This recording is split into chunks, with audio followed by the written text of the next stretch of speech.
So when you hear the word management, what comes to mind? I bet you're thinking of spreadsheets, boring meetings, maybe a few corporate buzzwords, right?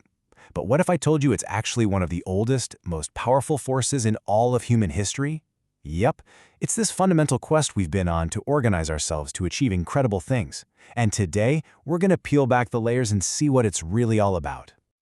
Okay, just look at the Great Pyramid of Giza. We're talking about 2.3 million stone blocks.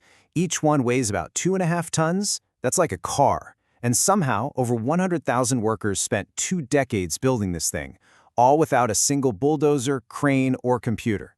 So you gotta ask, how on earth did they coordinate all of that? Who told each person what to do? Who made sure the right materials showed up at the right time? The very same force that built the pyramids is what built the Great Wall of China over nearly 1,000 years. It's like this invisible architecture behind every single great human achievement, from ancient empires all the way to modern marvels. And it all boils down to one single concept. And there it is. The answer is management. It's not just a job title. It's the solution to this huge puzzle of human coordination. It's the challenge of getting things done efficiently and effectively through other people. And believe it or not, we've been on a quest to get better at it for millennia.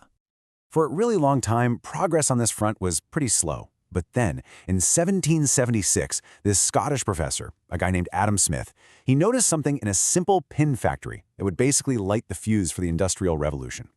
It all came down to one huge, revolutionary idea: specialization. What Smith saw was this.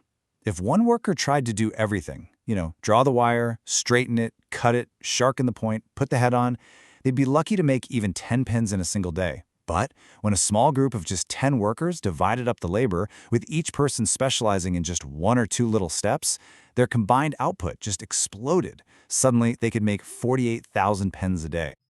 That's a 4,800-fold increase in productivity. This wasn't just a little improvement, it was a complete game changer, a total paradigm shift. Specialization was the key that unlocked mass production, and it fundamentally changed our entire world. But it also created a brand new problem. So all of a sudden, you've got these massive factories popping up with thousands of specialized workers. How do you coordinate them all? How do you make sure this new, super complex system runs as smoothly and efficiently as a well-oiled machine? Well, that question absolutely obsessed the next generation of management thinkers. And that brings us to Frederick W. Taylor, the father of what he called scientific management.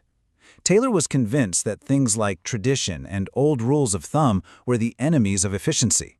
He argued there was a science to work, and his whole goal was to use the scientific method to find the single, most efficient way to do any given task.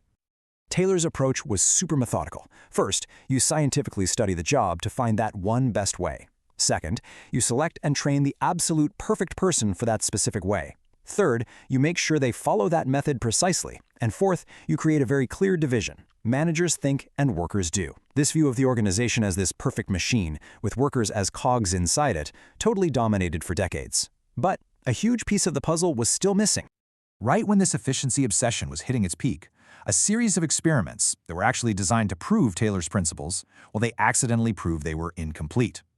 In the process, they revealed an entirely new dimension to management. Okay, so in the 1920s, researchers went to this factory in Illinois called the Hawthorne Works. The idea was simple: scientifically test if better lighting would make workers more productive. They cranked up the light for one group, and just like they expected, productivity went up. Great. But then, something really strange happened. Productivity also went up in the control group where the lighting hadn't changed at all. The researchers were totally baffled. They even dimmed the lights, and productivity still went up. What was going on? They finally realized it had absolutely nothing to do with the lighting. The workers were more productive simply because someone was paying attention to them. They felt seen, they felt valued, like they were part of something important. This discovery, which we now call the Hawthorne effect, changed management forever. It turns out people aren't just cogs in a machine, they're human beings. So where does all of that leave us today? Well, modern management is really a blend of both of those worlds. It recognizes the need for efficiency and process. That's Taylor's legacy. But it also totally embraces the crucial human element that was discovered at Hawthorne. And this has led to a much more sophisticated understanding of what a manager actually does. At its very core, a manager's job breaks down into 5 key functions. You can remember it with the acronym POLKA. You've got planning, which is setting the direction; organizing, creating the structure; leading, that's the human side, motivating and inspiring people; controlling, which is checking progress against the plan; and assurance, making sure the right processes are in place to support everything. But even these functions don't quite capture the full picture. A researcher named Henry Mintzberg took it a step further. He argued that managers don't just perform functions, they play a whole variety of roles. On any given day, a manager might switch from being a figurehead at an event to a negotiator in a tense meeting to a spokesperson for the company.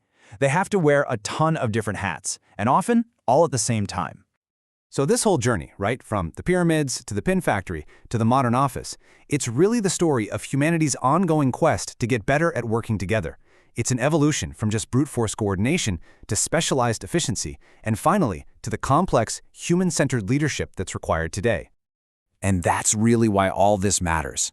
Good management isn't just about profit margins or hitting productivity targets. It's about progress. It's about organizing people and resources to solve problems, to create value, and to move all of society forward. It's the engine that gets us from where we are to where we want to be. You see, this isn't just some academic subject. It's a fundamental human capability. The ability to plan, to organize, to lead, and to inspire is something that every single one of us can develop. So the only question left is the one right there on the screen. Can you be one of the people